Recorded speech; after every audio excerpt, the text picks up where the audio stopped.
Joining me today in Lake Forest, California, my guest is Simon Turner. Simon, welcome to Healthy Air. Thank you, Eric. It's a pleasure to be here. So I want to provide our listeners with a brief background on Simon to provide context for our conversation.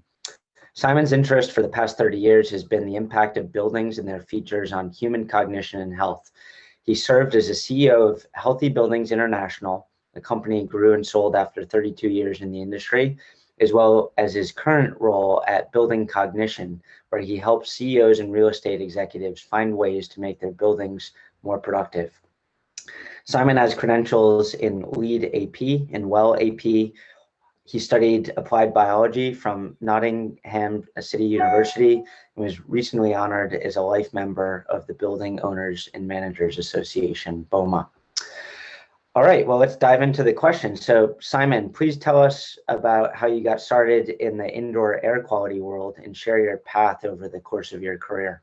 Well, thank you, Eric. It was a long time ago when I first got myself involved in the field of indoor air quality. I'd been, after graduating, I went down to South Africa, in fact, and I worked for a research organization down there as a researcher in the field of outdoor air quality, industrial emissions around the Johannesburg area primarily. It was a very dirty area back in the early 80s. It generated gasoline from coal, high sulfur coal actually at the time.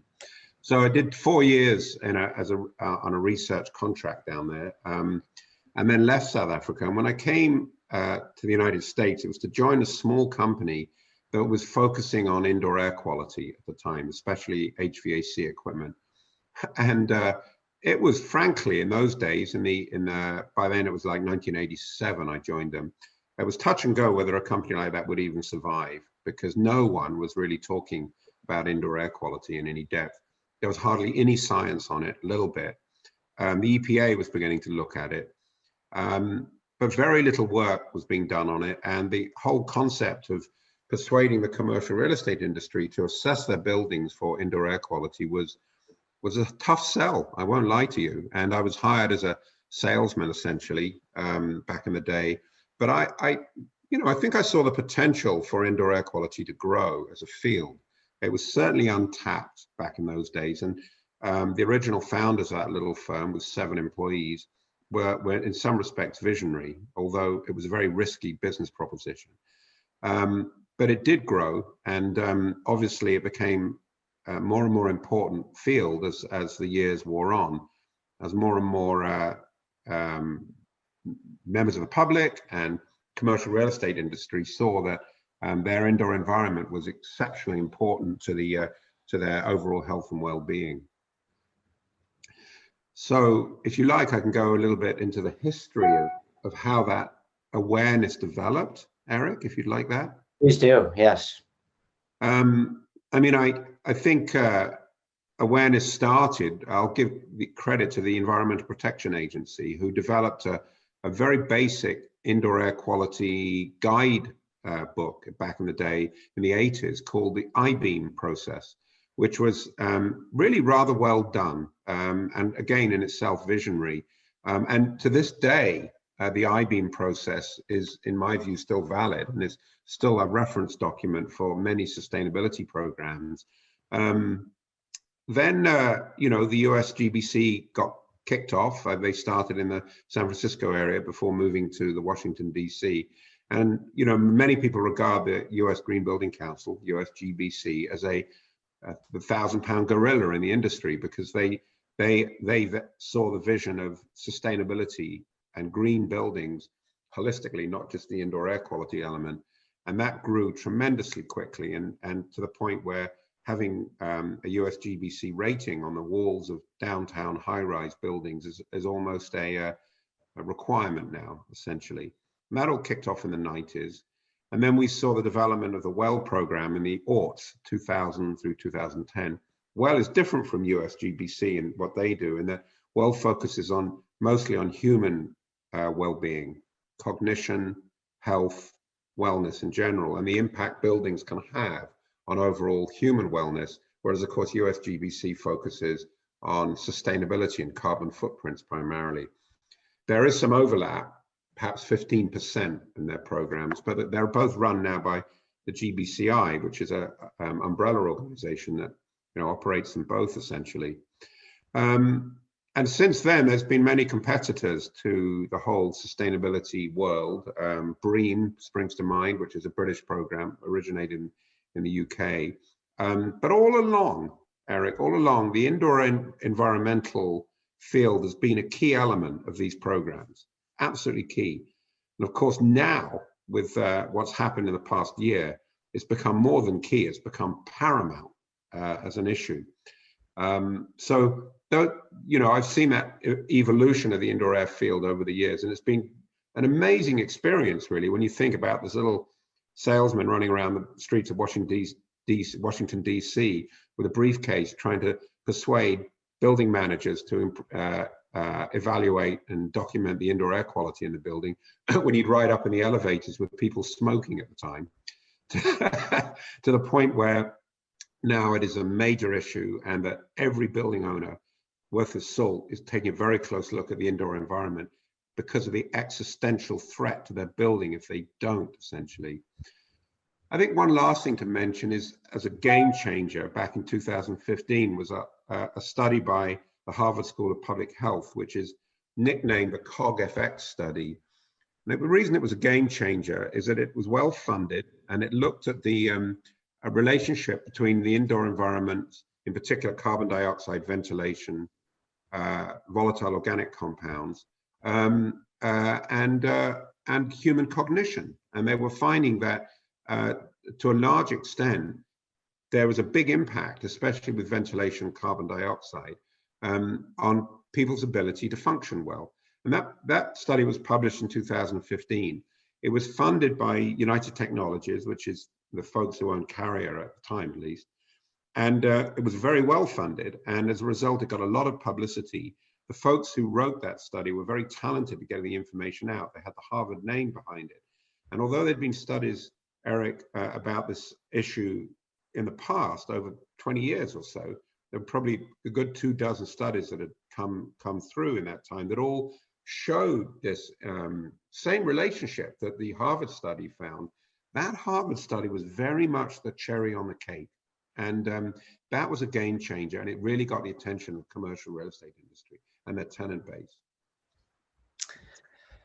Wow. Well, a lot of great commentary there, and an incredible path you've been on. I guess taking us up to the present.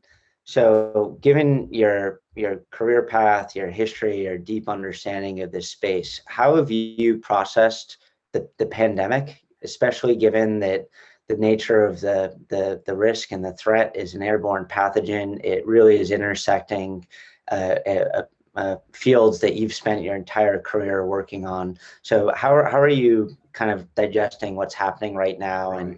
And yeah, I mean, I think it's fair to say that this pandemic blindsided a lot of people. Just came out of the blue. Like, there they were minding their own business. The next thing they know, their buildings are empty. Their employees aren't coming to work, and everything changed. Boom, overnight, essentially. But given that what I do for a living and have done for 30 years, it didn't come quite as a surprise to me, fortunately. I'd been seeing potential for pandemics to impact first world buildings for some time. In fact, if you go back and look at some old blogs I wrote, I don't know, 5-6 years ago, when I worked at Healthy Buildings, I wrote at least one blog on the potential for pandemics to impact buildings, and the whole idea of social distancing and second waves, and having to clean and ventilate buildings better than ever before. Because back in those days, we were looking at concerns about Ebola and about SARS, about Middle East respiratory syndrome, other viruses that had the potential to swing through the population. None of them got the attention that we have now. And those blogs I wrote were basically voice in the wilderness at the time. So we've always had that risk. And so it didn't come as a great surprise. What I guess did surprise me was how long it took public policymakers to get their arms around this issue. And I guess that's probably because they didn't know where to go with it. I had decades of experience learning about these things and expecting regulators to be able to pick up on all the nuances really quickly when they were under all this competing pressure from different elements of society to get it right must have been very bewildering for them. But for me, from the beginning, it was clear that ventilation would be key. I cannot emphasize that enough. There's equations that were developed in the 30s, Erik, called the Wells-Riley equation, which was an early equation that looked at the relationship between infectious droplets and ventilation that helped us define what might go on. And it's why early on, I came to the conclusion that if we were in outdoor air, we were a lot better off. And some of the policy making, to me, left me bewildered that we would limit exposure to outdoor air by asking people to stay indoors, when it was clear to me that the best ventilated spaces were the safest spaces. Early on, you could see that. And I think society's come to that conclusion a little late, but we're there now. Yeah. Well, and just piggybacking off of that, so you have deep inroads in relationships with the commercial real estate community. You mentioned that you're a lifetime, or I mentioned in your introduction, you're a lifetime member of BOMA. So you understand this space very well and kind of how people are thinking and what's changing. I mean, how is the commercial real estate world processed the pandemic? And has it been surprising to them or not surprising? Are they viewing this as something that will pass and a reversion back to normal pre-pandemic, or are there some big changes coming out of this that they're starting to take notice of? Yeah, it's an interesting question, Erik. And well, I'll be truthful. I don't think anyone knows the answer to it, really. I mean, we can all speculate. It's definitely been an existential shock to the industry. If you look at the Building Owners and Managers Association's national convention, which is scheduled hopefully for July this year in Boston, their theme is boom, everything's changed. And that certainly has for them. I think personally, the commercial real estate industry will not be the same again. The whole demographics of the way employees move around their workplaces, where they go to work, how they go to work, will change for a long time. And let's face it, the employees and the employers, the tenants, they're the ones who stroke the checks for the rent. And over time, as leases change, the commercial real estate industry as a vendor to those tenants will have to adapt to what those tenant demands will be. There's been several major real estate firms like Cushman & Wakefield spring to mind, who've tried to position themselves, I think quite successfully, as thought leaders, trying to find the new North Star about where the commercial real estate industry needs to be, what they need to do. Also, BOMA, thank you for mentioning that. I am a big supporter of the Building Owners and Managers Association. They are the industry's trade group, and they have done a tremendous job gathering resources to help building managers who will not be experts in this field with the vetted science that they need, particularly to restore trust for their tenants, because this has really shaken tenants' trust in indoor spaces. A little unfairly, perhaps, for many buildings, which are probably much better ventilated than people's own homes. One of the things I learned early on in this pandemic was that very few people realized how badly ventilated their own homes were. And that's why, when you look at the data, you probably see more infections going on in people's homes than you do at the workplace or anywhere else, because of this relationship between infectious droplets and ventilation. So let's pick up on ventilation. You've called that out as critical to managing health and safety risk. Why is that so important? Walk us through a little bit what role ventilation plays in mitigating risk, and then what for many buildings in the US, at least, whether it's commercial or residential, how well are they set up to kind of mitigate risk based on how well they're designed and their systems are set up? Yeah, I mean, it always has been, prior to the pandemic, ventilation has been the key parameter which is going to inform indoor air quality in buildings. Now, I have to say that it depends on where you are in the world. In the United States, we are fortunate to live in cities with relatively clean air. I realize that anyone living in Los Angeles will laugh at that statement. But believe me, if you go to China or India, places like that, you begin to realize how lucky we are in this country. We do have relatively clean outside air. And that means we can use ventilation very effectively to control and ameliorate the indoor air quality in buildings. In places with very dirty outside air, you have to do a slightly different paradigm in the way you operate buildings and rely more on filtration. In this country, by and large, ventilation is huge. It always has been, and doubly so now. And I mentioned earlier this CogFX study, this study that looked at human cognition and how it related to ventilation. And again, they saw a big signal. When you doubled ventilation rates, you saw these big increases in people's ability to process information, manage risk, make executive decisions, especially on higher order mental processes. So as a corollary, if I pronounced that right, to that study, they also looked at what it would cost to double ventilation, because there's I don't know if it's a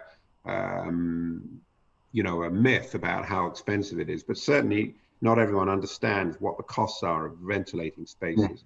And around the country, because it depends on climate, they estimated it would cost between $14 and $40 per person per year to double ventilation rates. Now, any employer is going to say, where do I sign with that kind of cost if that's all involved? That's increases in energy costs. Now, it's certainly true that you can't just dial up ventilation in many buildings and some button in a building engineer's office and instantly double ventilation rates. But it depends on the building, whether they have economizer systems, how they're set up.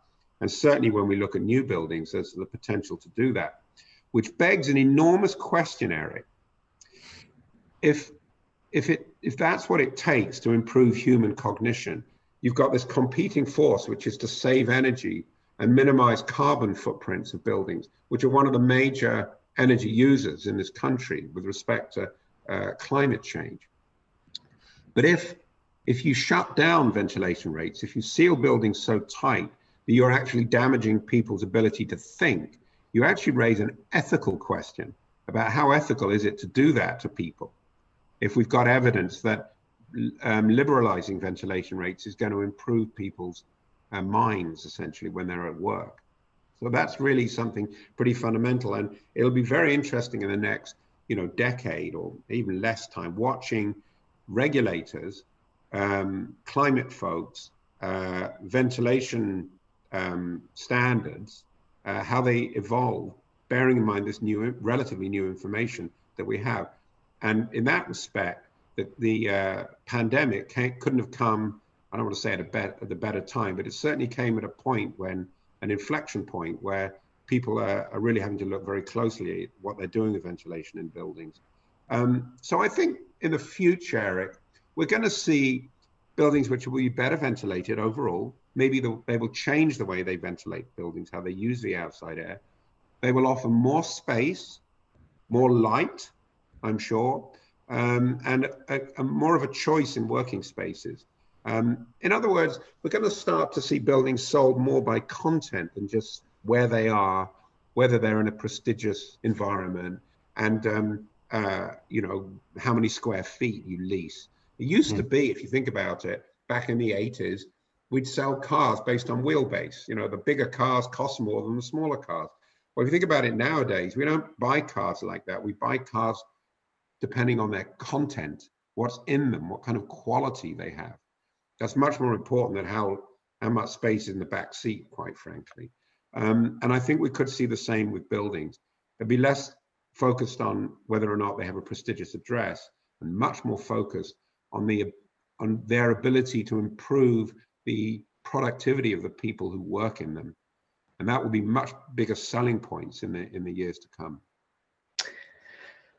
So back to the real dollars and cents of ventilation and the $14 and $40 cost. So that just seems glaringly obvious that that's a cost that an employer is going to want, or the upside of that, of having productive and healthier employees, is just a no-brainer. And why has that concept not been well understood, or is it really this tension that you highlighted between other factors that are guiding the way the building is looked at and managed and cost managed, that there hasn't been more uptick on just ventilating more? Right. Both. I think also there's a concept called the split incentive, Eric, which you may be familiar with. Basically, what that is that landlords are paying a lot of the expenses of a building, in particular energy costs, especially in what are known as full service gross leases. Then it's the tenants that bear the costs of poorly ventilated spaces. Okay, so the split incentive, the landlords have got every incentive to save energy, but it's the tenants that have to, suffer the costs of a sick employee, or one that's not as productive as he could be. So we need a coming together, if you like. So you look at the building as a whole. If I can remember these statistics offhand, I think the power usage of a building is $3 a square foot. The rent is $30 a square foot, but the payroll costs of the building are $300 a square foot. So you see that, 110-90 split, and you can see where, why are we ignoring the 90% essentially? That's the argument. That is the awareness that's now making its way into the commercial real estate industry and the tenant base. That awareness is now finally being understood, even though we've known about it for years. And what this pandemic has done, as I said before, is accentuate that and bring people's attention to that. Yeah, great. Well, on ventilation, so given its importance, in a general sense, how are building owners and operators validating and verifying how well a building is ventilating? And then specifically for an airborne pathogen or something like the threat that we're confronting right now with COVID, how are they validating how well a building is ventilating for that type of risk? Right. So traditionally, and so this is the work that my old company, Healthy Buildings, has been doing for years, and frankly, why it was successful, is that they develop a process where they physically inspect the building. They look at the air conditioning units and the ductwork and the intakes and the various infrastructure components of the building for condition and hygiene. And then they take measurements in the space for elements like carbon dioxide, particulates, volatile organic compounds, maybe spore counts, and use those measurement results to correlate to the physical inspections. So it's been a somewhat analog process, and it's involved a lot of experience to interpret that data. But if done right, you can have this holistic definition of indoor air quality in the space. And those procedures are somewhat mimicked in a lot of the sustainability standards that you see there. If you have an IAQ program like that in place, you get credits for those kinds of programs. Now we're seeing the evolution of sensor networks in buildings, where some of that information can be collected by sensors. The issue with sensors is that unless they're very well correlated or integrated into artificial intelligence software, they only give you part of the picture. Maybe instead of saying unless, even if they have that, they only give you part of the picture, because you're still not physically seeing the condition of the ductwork. You're not looking at the culture of the maintenance that goes on in the building with sensor networks. So you can get some of that information, and granted, it's real time, but unless you're getting that bigger picture of how the building is really being run, how the company that runs the building operates, you don't really see how buttoned down that building really is with respect to the discipline that it requires to maintain good indoor air quality every day, 5-6 days a week for the tenants. So there's a certain intangible there that you can't get just from collecting IAQ data, if that makes sense. Mm-hmm. Great. Well, thinking beyond just indoor air quality in the context of a building, but just more broadly in terms of the implications of indoor air quality for public health, for well-being, can you talk a little bit about kind of, the bigger picture here? Right now, the world is confronting a crisis that we haven't seen for 100 years, and it's really grinding life to a halt in many places. Buildings are closed. There's a tremendous amount of economic disruption. There's obviously the health cost of people getting infected with the virus and all that. I mean, how do you see indoor air quality as part of this bigger picture? And most importantly, how do we leverage kind of indoor air quality as a way of kind of getting things in a better place? Yeah. I mean, that's I mean, there's two ways to look at this. One could be very down on indoor spaces, as dangerous places, or we can look more optimistically at the future of the workplace, essentially in general. And I think there are reasons to be optimistic because, again, we know more now than we did before about the impact of indoor spaces on human comfort and health and cognition and well-being generally. Where I go back to actually, Erik, is the way humans evolved. Essentially, we evolved in outdoor air. Plenty of light. Our bodies responded to circadian rhythms as the sun went down and the sun came up. We were always around greenery, and that's how we evolved. And then it's only in the last few hundred years that we moved indoors. Now we spend 90% of our time indoors, 90% in these boxes that are artificially lit, that are restricted ventilation or very controlled ventilation. And also even with things like the thermal conditions are maintained consistently, and we're put in boxes or places in our workplace where we have to work 8 hours a day. We barely move around. That is not natural in some respects. So I think as awareness increases in this area, we're going to see buildings that pay more attention to indoor air quality for sure. In particular, ventilation. In particular, and there's a whole concept of biomes, which is the microbial mix, spores and bacteria and viruses we're exposed to in outdoor air is very different from the mix that we have in indoor air. So that's why ventilation, another reason why ventilation is important. But we'll also see changes in the way we give tenants access to lighting and views in particular, and what's out there, what we see outside our windows. There's all kinds of evidence to show that people do better when they have access to windows. We'll look more closely at thermal comfort and what it takes to maintain thermal comfort for different people in different environments, different stages. Gender, for instance, can change thermal requirements for people. We'll look at noise and sound that we're exposed to. There's a concept called active design, where you create workplaces where you get to move around instead of just being sat in one space the whole time. You can have choices through the day depending on your mood and how you feel and what kind of environment you want to work in. And I can see that being a big change in modern workplaces. Sometimes you want to work on a workbench collaboratively with some friends you've made at the office. Other times you want privacy and quiet. Sometimes you want light, breezy spaces. Other times you'd rather have a focused, a more dimly lit space perhaps. And then there'll be more attention to personal fitness. Lordy, we know we need that, especially since we're at our pandemic weight at the moment. So, things like stress and diet and exercise, all those things, tremendously important. Those, I went through 6 different elements there, Erik, and there's evidence, there's science that show there's an improvement to the bottom line of a company that focuses on those things. I could make an argument, a very strong argument, that if you focus on those things, the productivity of your employees will go up, and that will drop straight to the margins of your company.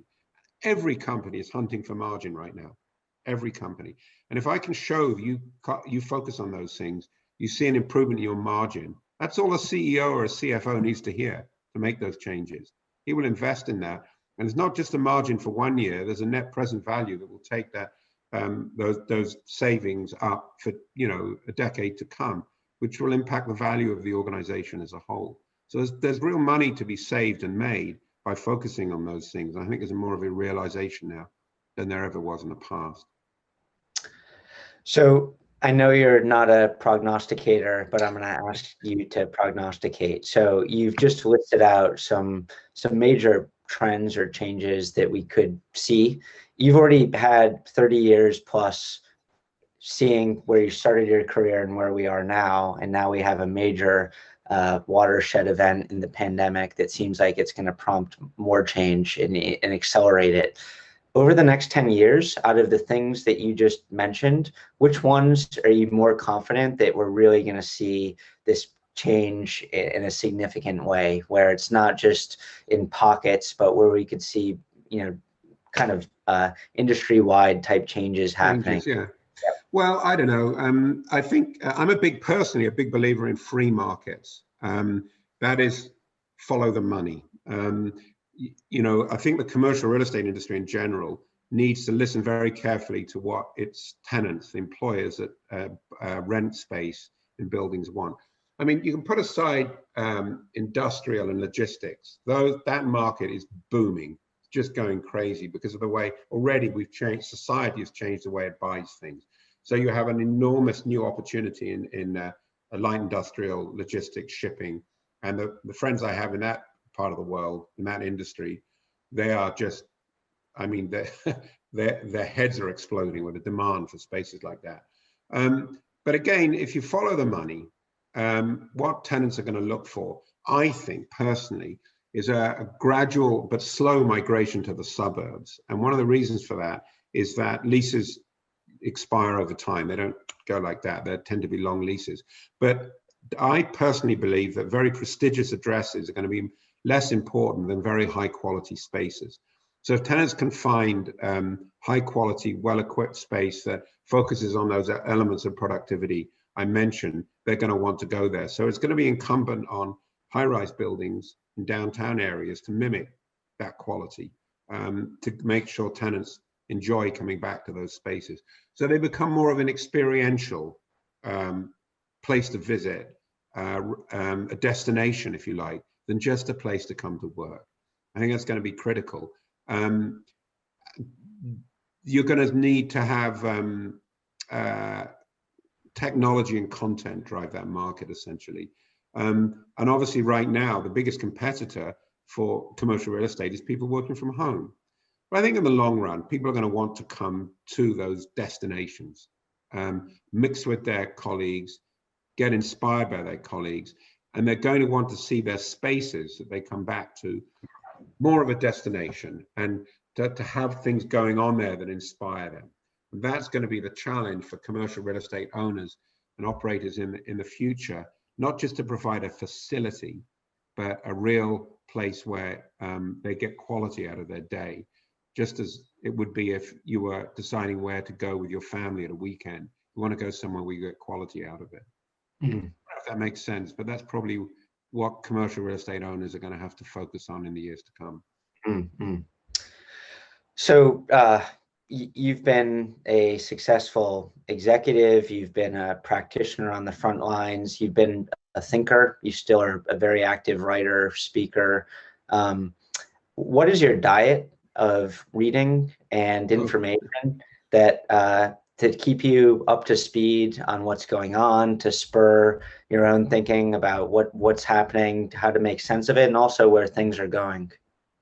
Well, I read the Wall Street Journal every day. I will tell you that. There's a plug for the Wall Street Journal from cover to cover. I'm lucky to have the time to do that. I know that's a luxury. I do find I've plugged BOMA a few times. They are a great resource for what's going on. I'm lucky to be on a lot of good mailing lists of other blogs and thought leaders sending me information. I think LinkedIn is a device that, if used properly, can be very helpful in that regard. It's the only social media I'm involved with, frankly.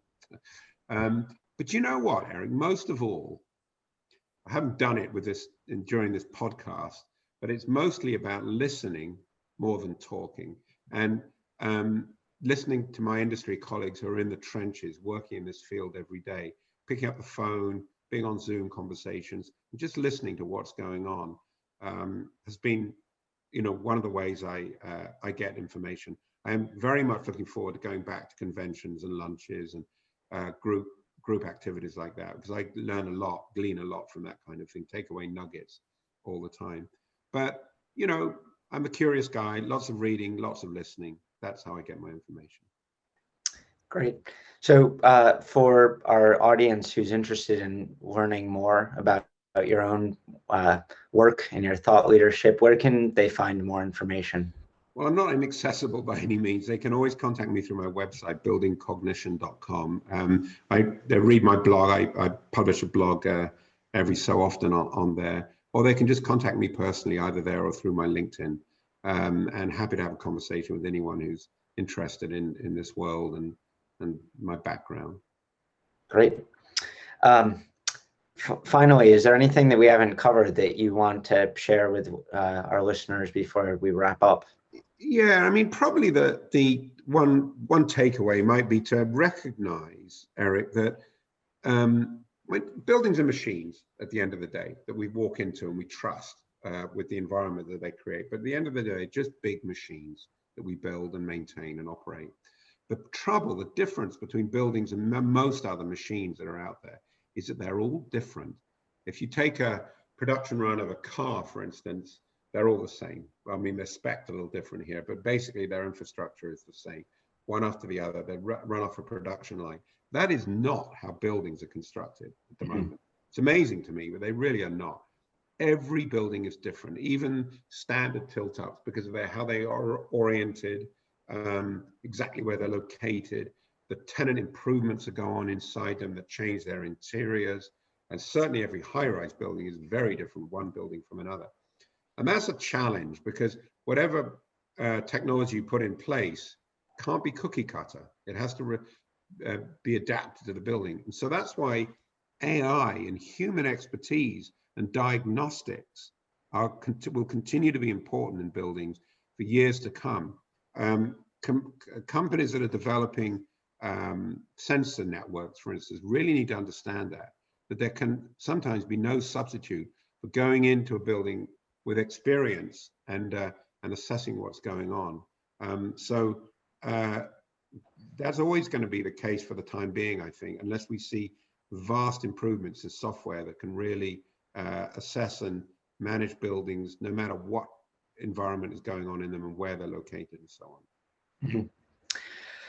Well, thank you so much. Lots of food for thought. We appreciate your time, sharing your perspective and experience, and we look forward to being in touch, and hope our listeners appreciate all the wisdom that you've shed. So thank you so much. Thank you, Erik. I enjoyed it.